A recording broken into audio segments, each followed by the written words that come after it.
Well, what a couple of weeks it's been, TK. Commonwealth Games, let's start with that. Now let's start with a good part, the best part of the Commonwealth Games, the integration of the disability events and athletes together with the whole event. Superb.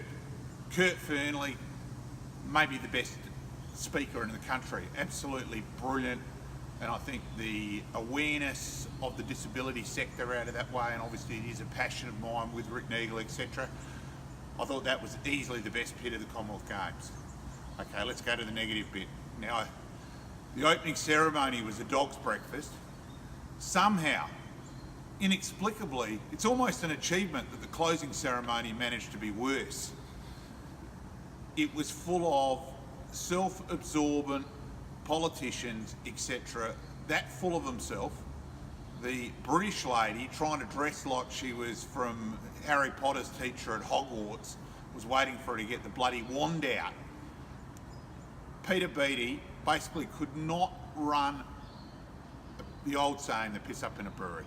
Just absolutely, it was mind-boggling when you watched it. The ratings figures showed how many people turned it off on what should have been a celebration of achievement of the athletes. Surely the athletes are the number one thing, not speeches for the next Commonwealth Games. It was just bizarre on that. Let's keep going with some negatives. Simon Powell-Pepper. Now, he goes out. Now, he didn't just break the curfew, he smashed it.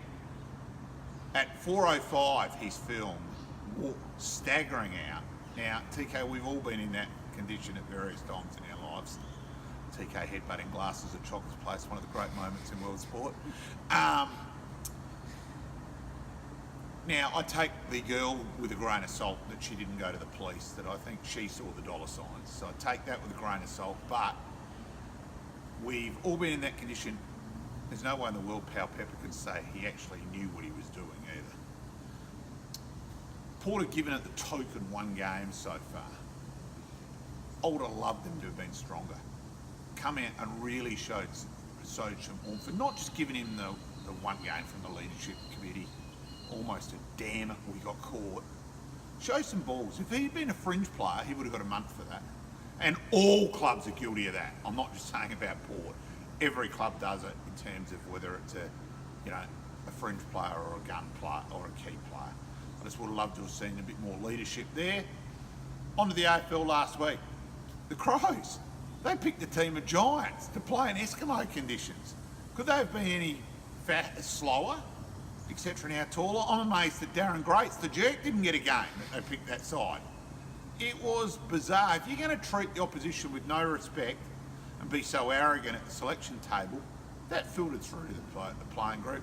To get smashed in contested ball like that, it showed that. Charlie Cameron, far bigger loss than what I reckon 99.9% of the supporters and the club realised. How you've got beaten though in a grand final with an opposition playing a team of midgets up forward, and that's shown to be the buzzword in footy. And yes, Fogarty may, and I repeat, may be a very good player in time, but Cameron is a massive loss for the Adelaide Football Club. I think he's probably bigger than Lever in that way. On to Port. While I actually agree with what Port have said, don't just pick a ruckman for the sake of picking a ruckman who's not ready. I think it's been a bit bizarre that they haven't used Dixon far more on the ball. I think he showed that in the game against Sydney up there, that he's probably Port's best option in the ruck, in that way. So I thought that was a bit bizarre.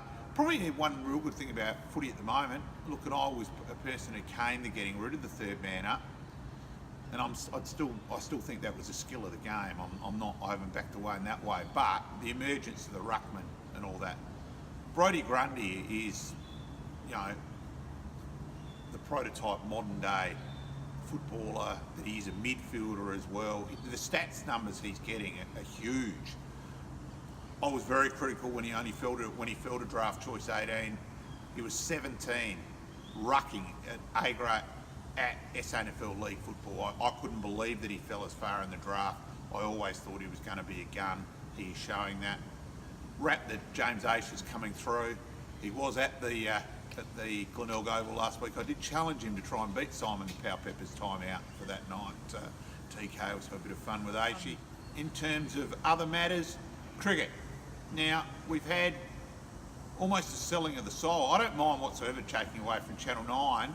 There's been a few murky things emerged from behind the scenes of Channel 10 of how they were shafted, and that it almost, the $1 billion figure became the key figure. Now you wonder how much therefore the potential bonus for the key administrators was in that deal, that how much they therefore got out of it.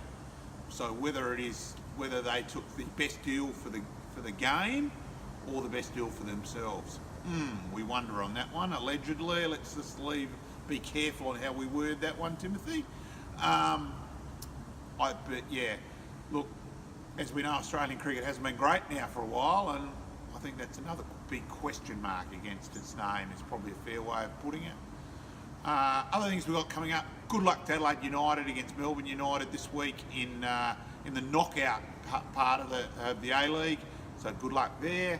A quick wrap of the SANFL. Look, Nord, yeah, we were disappointing. North Adelaide, led by the illustrious great man Max Thring, up and about, and a couple of early wins.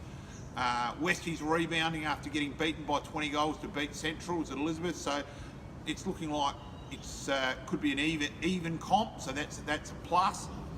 Now the AFL. Let's be honest, don't call it the AFL. It is still the extended VFL and always will be. You know, Graham Corns, while there's a lot of things Corns he don't agree with, he nailed it in the paper last Saturday.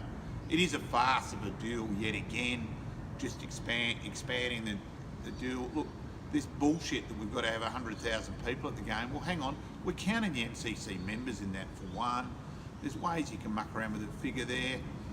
Two, Adelaide Oval, if it was played at Adelaide Oval, why not use out the back like we do for the cricket? If you set that up properly out the back and expanded it, you could have 70,000 people in there for one. So there's ways around that. Two, really disappointed on the interstate administrators that we've all agreed to that deal, obviously because of the dollars. Let's see how much money comes back to real grassroots football, SANFL country community football. That's my big question mark about those dollars. But where in the hell is someone to think outside the square to go, right, let's agree to try and get some deals in. And using last year for the example, why not refigure the shape of the MCG to the dimensions of Adelaide Oval for the grand final? So therefore, at least some of Richmond's advantage for being the Victorian side goes out the window to some extent, as it should have happened when they took the grand final away from one of the finals away from Cardinia Park to play it against Richmond against Geelong. Even if you can't get the exact dimensions of those ovals, alter it as close as you can. Let's think outside the square. So that is, as far as I'm concerned, the pathetic way the AFL continues to administer the game, being so far up themselves with the Victorian influence. That's my biggest disappointment for the week, TK. It has been a couple of big weeks in footy. Thank you, Tim. Rulebook, over and out.